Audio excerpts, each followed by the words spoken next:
tenemos los ingredientes listos.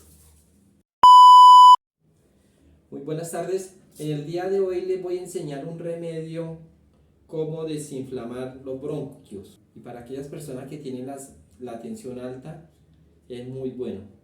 Lo cual tenemos la sábila, tenemos huevo, tenemos miel de abeja, tenemos la pitaya, que es muy buena para la tensión.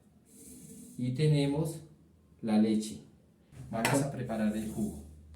Medimos 4 dedos de la sábila, la cortamos, la pelamos y la lavamos bien lavada para sacarle el yodo.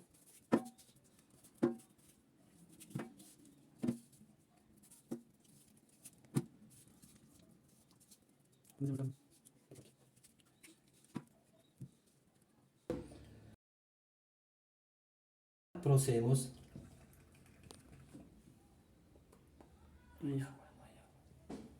a continuación, la lavamos bien, que quede bien lavada para poderle sacar el yodo. La picamos.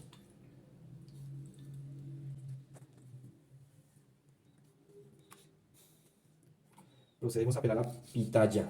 Echamos la mitad nomás. Le echamos un huevo. Medio pocillo de leche.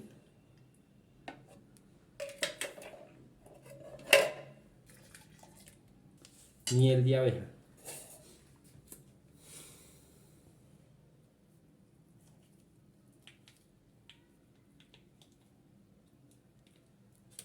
Lo llevamos a la licuadora. Ya tenemos los ingredientes batidos. Y procedemos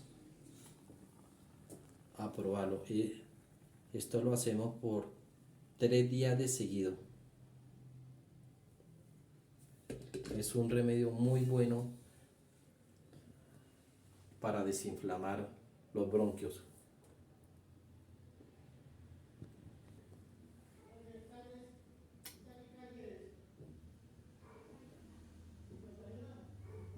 Amigos, si les gustó el video, dale like y es para un próximo video.